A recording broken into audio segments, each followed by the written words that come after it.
In this episode of Ask Paul Kirtley, we're going to talk about lanyard holes, we're going to talk about dromedary bags, we're going to talk about my preferred method of sleeping, hammock or on the ground. We're going to talk about Tinder boxes for scouts and NGB awards for bushcraft, should there be one.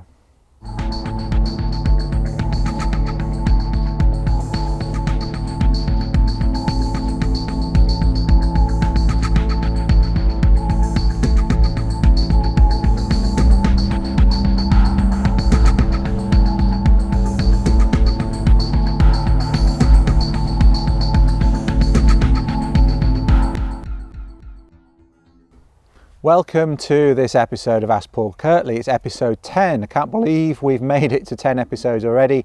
Thanks for your support. Thanks for watching. Thanks for watching this episode, and certainly double thanks if you've watched all the episodes that precede it. If you haven't, go back and double check. There's loads of good information. Lots of people have been asking some really great questions, and hopefully I've been giving some useful answers as well. Certainly the feedback suggests that the answers I'm giving are helpful to people, and I'm not getting so many duplicate questions now in terms of email questions and Twitter questions, so clearly people are watching them and getting the information they need from the videos in a timely fashion rather than waiting for me to reply to an email.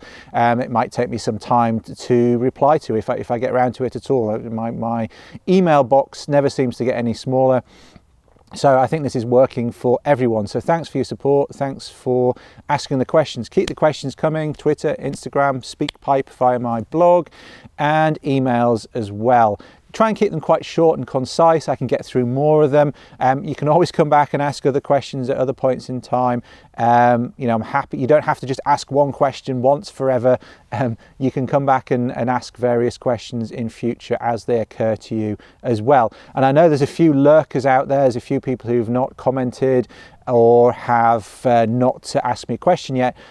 Could you at least say hello? Go to the comments below this video, whether it's on my blog that you're watching this or on YouTube. I forgot the name of YouTube there for a second. If it's on YouTube, comments there as well. And if you're listening to this as a podcast, maybe head over to my blog. Check out the show notes anyway. They're all there on my blog, as they always are. Drop me a little line there to let me know. What's interesting for me to know is, where are you listening to the podcast? At the moment it's on SoundCloud. I'm looking to get it onto iTunes and various other places. By the time you're listening to this, it will be on several platforms likely. Let me know where you're listening to this, and if you're not hearing it where you'd like to hear it, let me know where you'd like to hear it, what platform you'd like to hear it on. Go over to my blog, paulkirtley.co.uk, look for episode 10 of Ask Paul Kirtley. Drop me a quick line there, let me know where you'd like to listen to the podcast version of this. Anyway, without further ado, let's jump into the questions. And again, I'm going to try and answer a good few email questions here because I've neglected those. As I said in the previous episode, I'm trying to get through these. This first email question is from Paul Fibben. Thanks for the question, Paul. He says, I've only recently become aware of your blogs. In fact, since you did the podcast with Chris Townsend. I too was fortunate enough to spend a weekend with him and Terry Abraham back in winter 2013. What a cracking and knowledgeable guy he is. Indeed, he is. I would recommend anybody who's not listened to that podcast with Chris Townsend that has any interest in backpacking or camping or hiking to go and listen to that. I'll put the link in the show notes on my blog, not under YouTube, on my blog, paulkirtley.co.uk. That's where the comments and the show notes are and the links. So anyway, Paul's question is, nearly all bushcraft knives have holes for lanyards, including my Bailey knife. I hear many views for and against using a short lanyard. My question is, in your opinion, are they safe in use or not? At the end of the day, Paul, it depends what you're doing with them.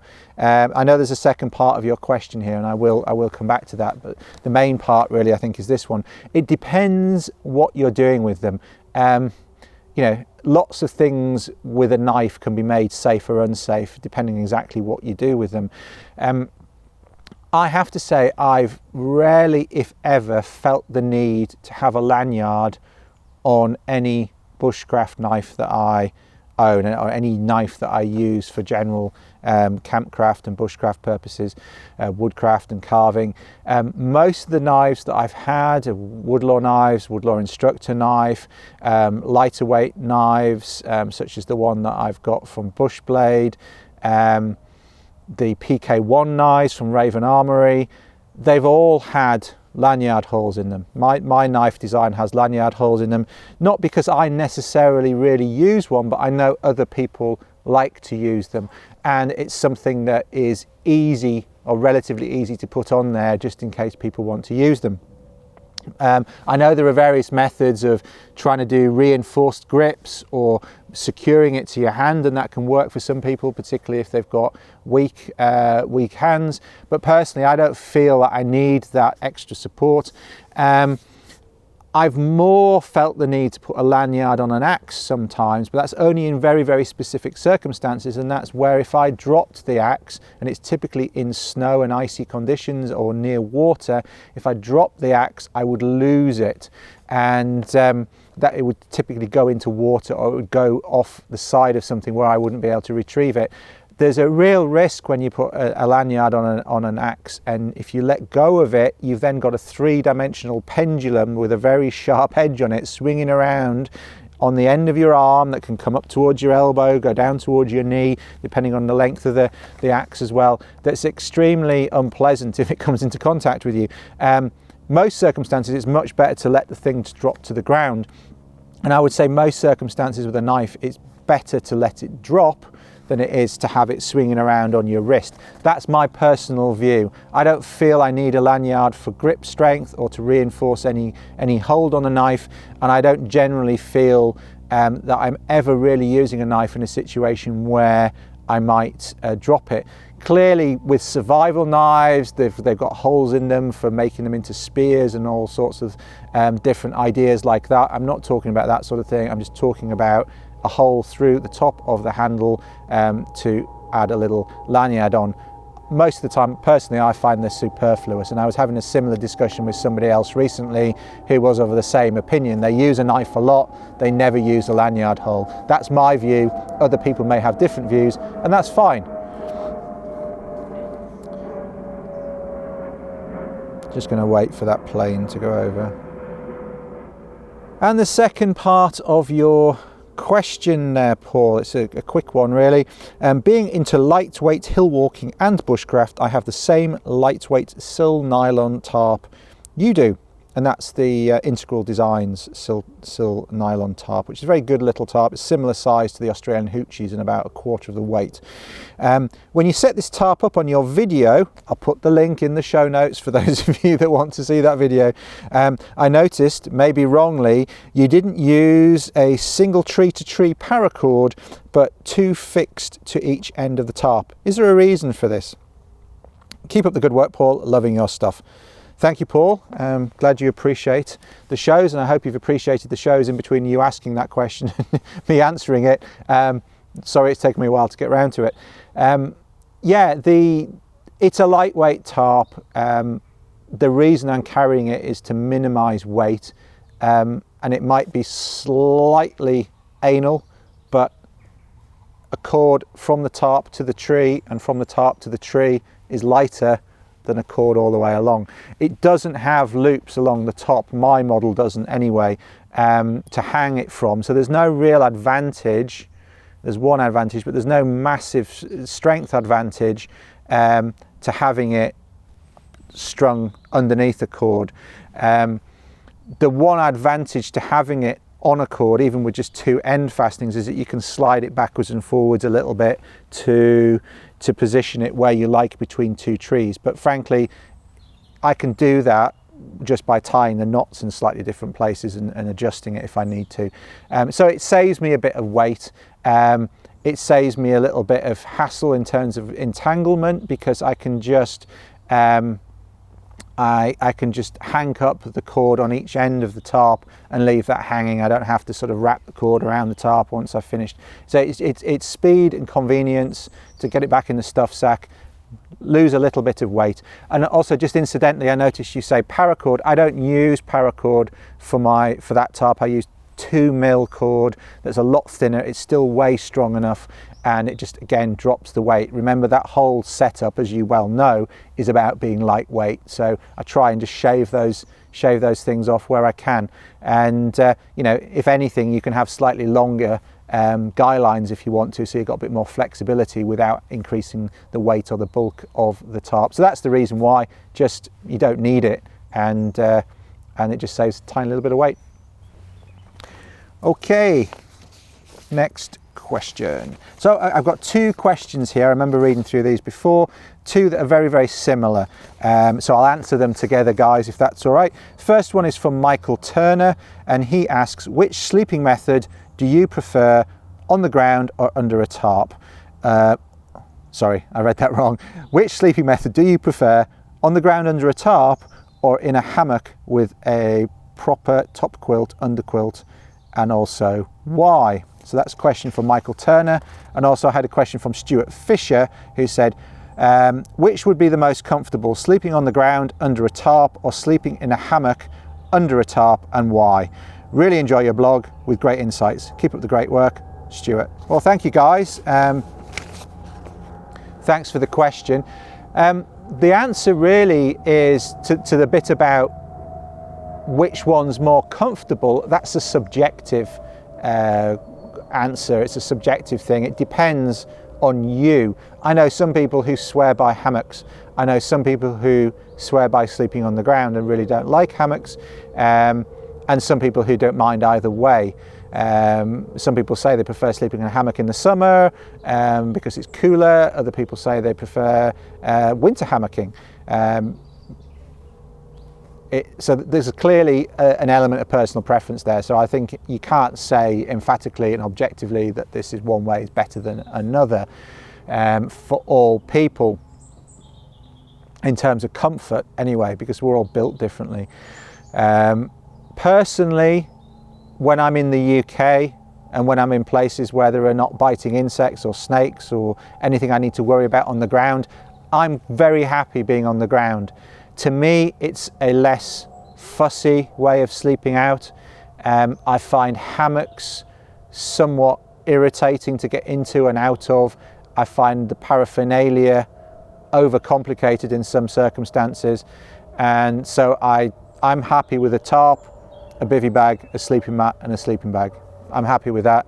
And if I'm in a situation where there might be lots of biting insects in the UK or even in Canada for that matter, I may just use a tent instead. Even if it just means I'm, in really hot conditions, I might just use the tent inner as effectively as a bug net. It's about weight and practicality at the end of the day, and what's quick to set up. I know some people who spend an hour setting their hammock set up. When I'm making a journey, I don't have that time.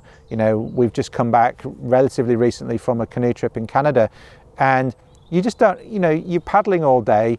You have a quick lunch on the river. You get to the end of the day, you've got to get camp set up. You've got to get communal tarps set up. You get your own personal camp set up. I don't want stuff that's a faff. I want a tent that'll go up quickly or a tarp set up that'll go up quickly. And that's it, that's me done. I can rest then. That's the whole point, remember, about having these things. Having a good sleeping arrangement, the ultimate point of them is that you get good rest. And if you're spending an hour setting the thing up, that's an hour you could be sleeping in another system that spends 5 minutes to put up. So you got to take a holistic view as far as I'm concerned. So I don't just take a comfort view, I take a view of practicality as well. So a lot of the time I'm happy on the ground. Equally, I tend to use, when I'm working on courses and I'm relatively fixed, I'm not sort of traveling fast and light, I'll take a slightly bigger tarp. I use a Hilleberg XP10 tarp, which I've had for 7 or 8 years, really good tarp. Bit heavier than the Sil nylon tarps. I'd probably get a similar size Sil nylon one these days if I was in the market. Alpkit do a really good range of Sil nylon tarps. I only know the really, really big one that we use for group tarps on trips. I don't know the smaller ones. Some of my colleagues have got the smaller ones, but I don't have personal experience. But they rate them, and they're a similar size to my Hilleberg. So that's somewhere I'd be looking at now if I was in that market. And I like that because I can get, you know, I might be working on several courses week after week after week. I can have a hold all with some spare clothes in there that I wouldn't have on a wilderness trip because there's too much weight, but I want to be presentable for customers and for students, you know, coming in on a new course. I might have more spare clothes. I might have some reading material. I might have course materials, you know, handouts. I can get organized underneath a larger tarp, and I like to kind of do that all on the ground. I like to be able to lie in bed at night and read through papers and read through notes for courses and those sorts of things. To me, I just like to get a good dry space and be on the ground underneath that. But as I say, that's in places where there are no snakes and problematic insects and what have you. So if I'm in a tropical area, I'll be in a hammock. I don't want to be on the ground where there are things that are going to cause me trouble. If I'm in Canada in mosquito season, I will probably use a tent, to be honest with you. And if we need a communal space, you can get larger communal bug nets to sit inside. I don't tend to do the tarp and the hammock with the bug net around it in that environment because, again, it doesn't really give you a lot of space.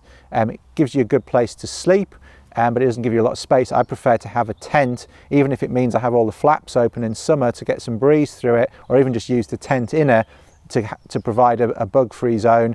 That's what I prefer. And again, it's quite light and it's quick to set up as well.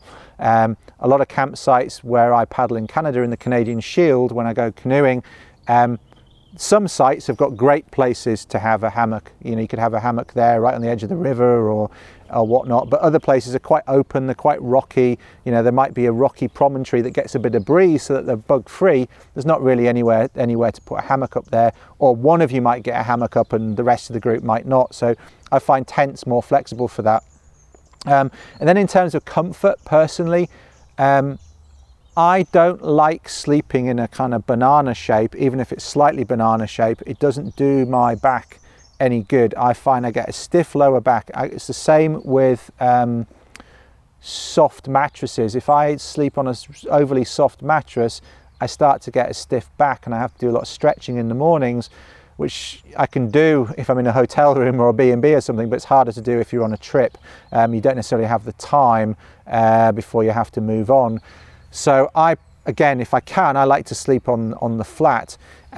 What I did do recently in Canada, though, is I've experimented with one of these X-bed downfill mats, not because of the insulation, but just because it provides a bit more cushioning. Because again, Canadian Shield, hard rock, not a lot of cushioning. Whereas here in the UK, sleeping on the ground, yes, it's earth, but there's a bit of give to it. There's a bit of moss. There's a bit of you know, foliage on the ground, a bit of leaf litter. It's quite comfortable to lie on as it is. It's not as unforgiving as rock. So I'll just use a thin thermarest here, and that's fine. And again, it's about bulk and weight.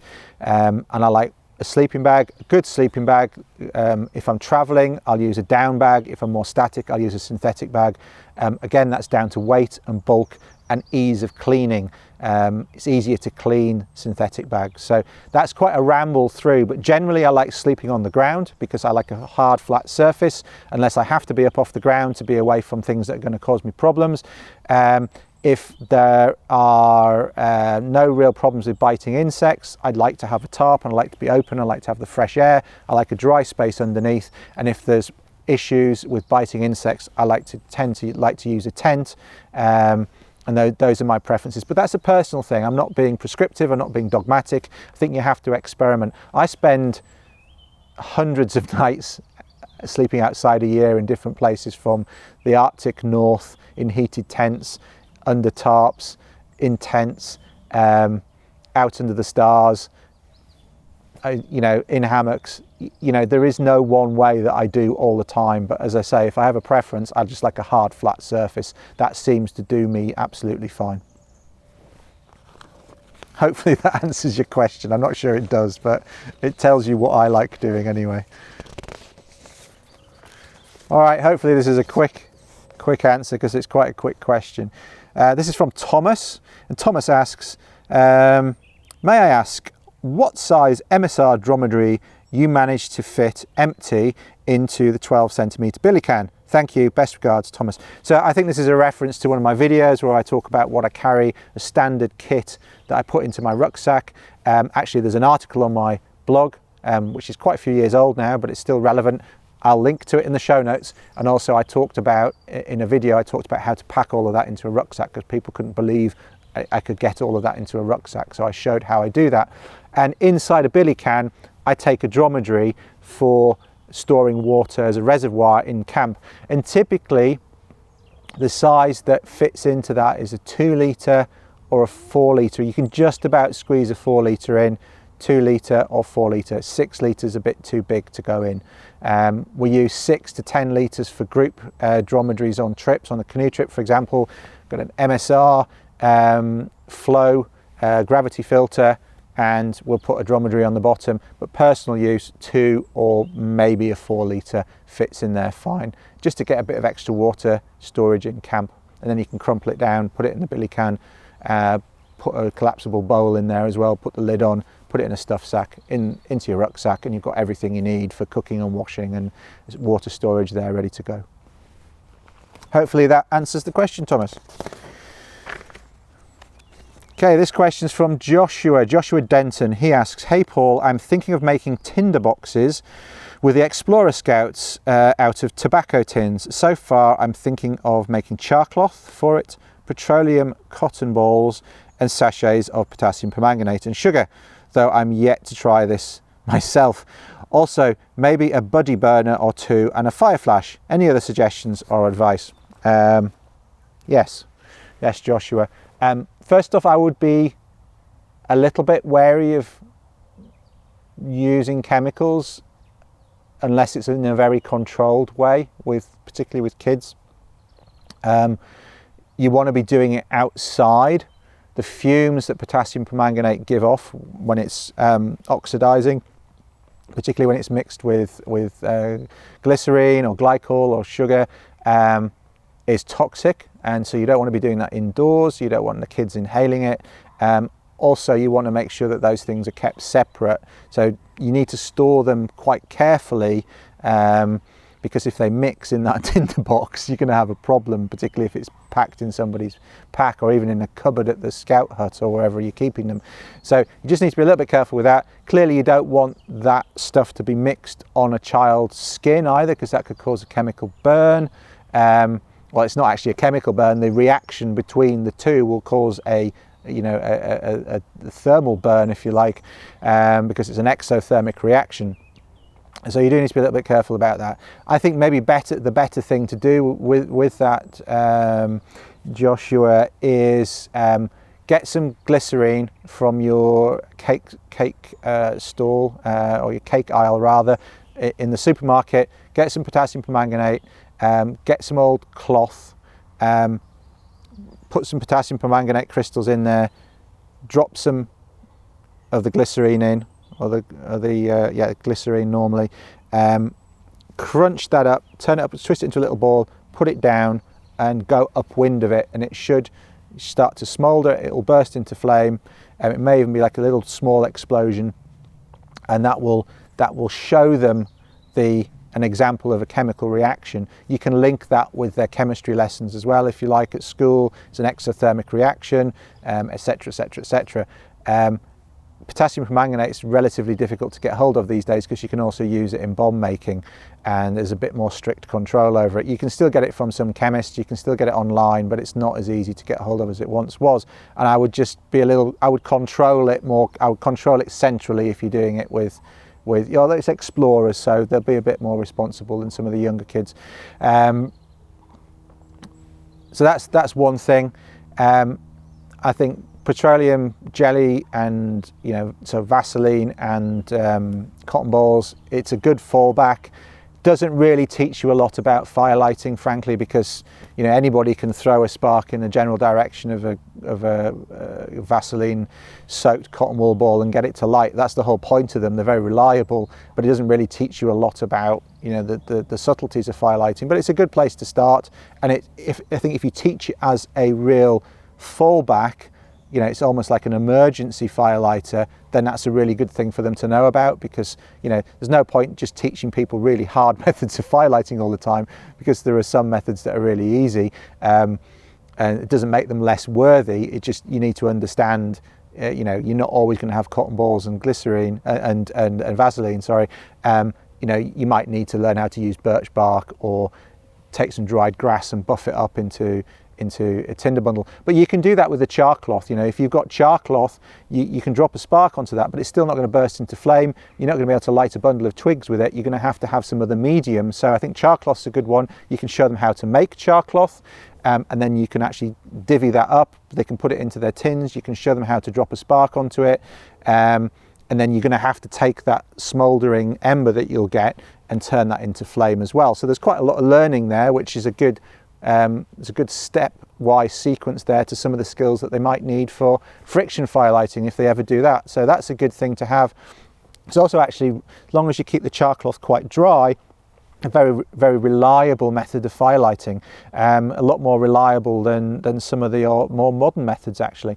So that's a good methodology to learn. You could then also experiment with charring some other natural materials, because cotton cloth or silk or whatever you're using, all the cloths that work with to make char cloth are natural fibers. So you could actually start experimenting with natural fibers that you found, maybe some rosebay willow herb seeds, or thistledown, or some downy seed heads from cattails. You could try charring them, drying them, and then charring them, snuffing them out, keeping them dry, and then dropping a spark on them at a later date. So you can start that as you can sort of create a baseline, if you like, and then use that as a starting point for teaching them other things as well if you want.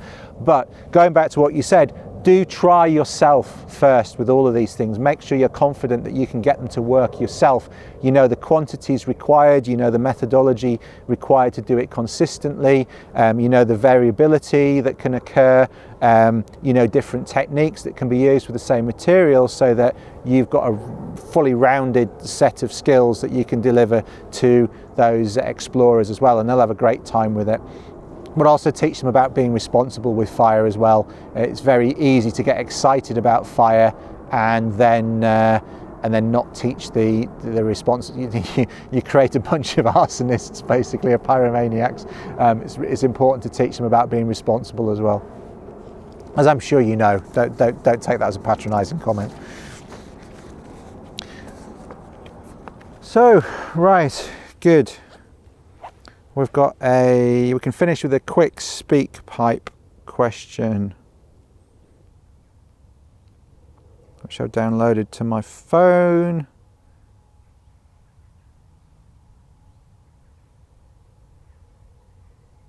Here we go. Hi Paul, Mark here from the Isle of Arran on the bonny west coast of Scotland. In some parts of outdoor education you need qualifications, summer ML, winter ML, single pitch, kayaking, etc. What are your thoughts in introducing or standardising bushcraft qualifications to a similar level? And keep up the good work. We'll enjoy your Ask Paul Kirtley broadcasts. Cheers. That's a very interesting question, Mark, and I'll probably open a can of worms up if I say anything about this, but it does need discussing from time to time. And typically this tends to be discussed amongst instructors, it tends to be discussed amongst industry professionals or people who are already well established in the industry, and also people who are coming into the industry. People ask about what qualifications can I do to teach bushcraft or put me in a position to teach bushcraft. They might even be being asked by a school or a local authority to provide some sort of paperwork to show that they're qualified and responsible to teach the things that they're wanting to teach.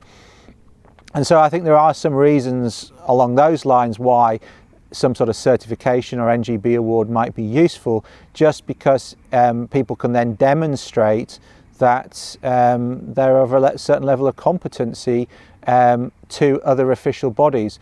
I think it might also be a good idea in terms of showing other parts of the outdoor industry that we are legitimate as a discipline and as a field of study, as an area of recreation, as an area of professional outdoor training, because I often meet other instructors who are canoe coaches or mountaineering instructors, and they kind of turn their nose up, not all of them, but some of them, and I'm being honest here, they kind of turn their nose up at bushcraft, and they kind of joke about, oh yeah, you're whittling some spoons and lighting some fires.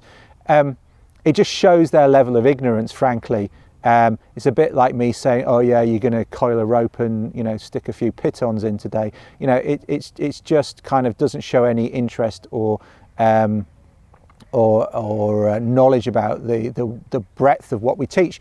But also we've got a responsibility as a group of people who teach bushcraft to make sure that other people do know. And I think there's a lot of bushcraft being taught at a low level that is just half-arsed spoon carving and poor fire lighting skills, and you know, heating marshmallows over a fire, that's actually very, very, very far removed from what I see as bushcraft. It's kind of a small corner. It's a small dark corner of it, if you like, but the level of skill is low, the level of execution is low, the level of aspiration in terms of gaining more knowledge is quite low.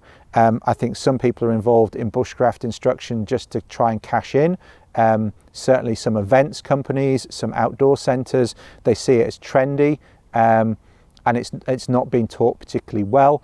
I think there are reasons why there maybe needs to be a slightly higher hurdle for people to demonstrate some competency, because it's not that I think people's lives are at risk by having, you know, being taught how to light fires poorly, generally, although in extremis it might be, but it's just because it puts the rest of us who strive for the highest standards at a disadvantage. It puts us in the same boat as people who are teaching things badly, or really not taking the time. And I'm not pointing this at anybody in particular, I've seen a lot of it over the years. You know, some people don't know what they don't know. And I think having some sort of standard would at least show them these are the basic things that you need to know. And clearly there's a lot of, you know, learning to be had above that. And I think one of the problems with bushcraft is it's hard to get your arms around it. You know, what do we include within the umbrella of bushcraft? You know, there's so many different facets, and that's one of the attractions. You know, it's possible that you might have to have a sort of multifaceted or multi-level set of NGB awards. I don't think you could have one standardized NGB award like the ML that would cover everything that would ever be taught under bushcraft. But then again, within mountain craft, and I'm an ML, I've got my summer ML, I don't have my winter ML, I'd like to do that at some point. But you know, I work with people like Ray Goodwin, who's MIC, and there are different levels that you can go at in terms of your mountaineering and your hill walking, and your climbing as well. You mentioned SPA, and then that sort of blends in with a mountaineering qualification later on. You know, you can go to be an international mountain guide, but then you need to have skiing abilities in there as well. So you can take those things in lots of different directions, and also, you know, to quite, you know, really very high levels. I think there's scope over time for doing that within bushcraft instruction. I think there's resistance to it because in the past it's been seen as a somewhat organic skill set. You know, that some of it comes from native people, some of it comes from anthropology, some of it comes from frontiersmen. Then you've got all the wild food and foraging, and then you've got other skills which overlap with other disciplines like navigation and natural navigation. And so there's a lot to go at, and I think the initial question is, what are we going to include? And I think we need to look at what's being taught generally. What do people want to be taught? What is being taught to young people, what's being taught in schools and outdoor centres, what's being taught by people whose main job is not bushcraft, but it's working commercially viably for them. And then we need to set a standard around that kind of core set of skills and have some sort of minimum competency level, just as there is in mountain leadership. You know, for all those people that say you couldn't do it in core bushcraft skills, it's as ridiculous as saying you can't do it with taking people into the hills, because that, you know, that's so variable, and it could be a different mountain and a different area. You just need to have people with enough experience, and you just need to test the right things. And I don't think to teach kids how to light fires and make shelters and cook marshmallows over the fire, that you need to be teaching at the same level as maybe somebody who's teaching skills for people doing wilderness expeditions, but you still need to have some minimal standard of teaching is my view, because at the moment anybody watching this video tomorrow can set themselves up as a bushcraft instructor. They can put a website up, they can start a limited company and say that they're a bushcraft school, and they can have no experience whatsoever. They could have just done a course with me for a weekend or with somebody else for a weekend, and they decide they want to go and teach what they've learned.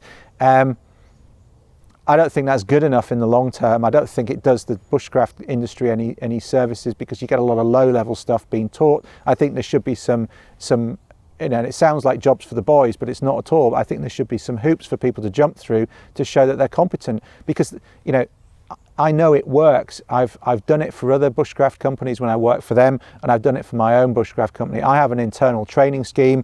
That people are tested in terms of their technical knowledge, in their actual practical ability, and also their ability to teach. And I think those three things need to be assessed so that people not only can demonstrate that they can do it, but it actually raises their game. And I think as an industry, I think ultimately that's the important thing.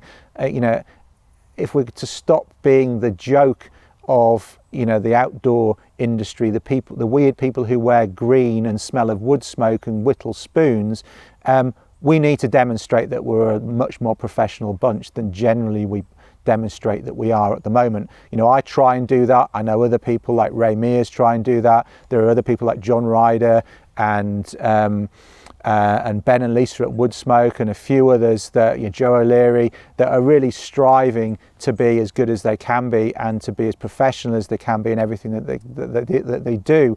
But I don't think it's an industry-wide thing. There are other people, I'm sure, that I haven't mentioned, and no offence meant, but I think if you're in that category, you'd agree with me that there's a lot of low-level stuff that is a joke, frankly. And I'm sorry if I offend people, but the standard needs to be raised. And I'm saying that publicly. I'm sure I've opened a can of worms there. I'll get a lot of abuse on YouTube, but if you don't stick your head above the parapet, then you don't get the abuse. I think it needs to be said. Frankly, I'm a little bit tired of being laughed at by other elements of the outdoors industry who frankly don't have the depth of knowledge of nature that people like myself or Ray Mears or Ben McNutt or John Ryder or Joe O'Leary have. But they have an opinion based on having met somebody who says they teach bushcraft, who largely doesn't know what they're talking about. And I think we need to have a minimal standard to say that you're a bushcraft instructor, frankly, and then we can go on from there. It doesn't have to be all inclusive. It doesn't have to be the be all and end all. It doesn't mean to say you can't learn more on top of that. I just think there needs to be a minimal standard, and I think that would be a good thing. I think it would be easier for people to get insurance. I think it would be easier for schools to get good people in to teach their kids. I think it would be easier for local authorities to ratify people. And I think it would get rid of some of the charlatans as well. So hopefully that answers your question, Mark. Got a bit serious there, but it's one that we need to keep coming back to. But unfortunately, I think until there's an issue, it may not get addressed, just as the same in mountaineering or mountain leadership and in water sports. Often tragedies or injuries have driven awards being put in place or amended. I worry about people teaching how to fell trees. I worry about people teaching wild foods when there's a lot of poisonous plants and fungi around that could be, if they're not taught in the right way, there could be a tragedy one day. I hope not, but I think we do need to have a minimal standard there. Is my view at the end of the day. Right, thank you for all the questions. That is the end of this episode. Hope you've enjoyed it. Please keep the questions coming in. And also, some of you are asked about courses. Most of our 2016 courses at Frontier Bushcraft, that's my bushcraft school, most of them are on the Frontier Bushcraft website.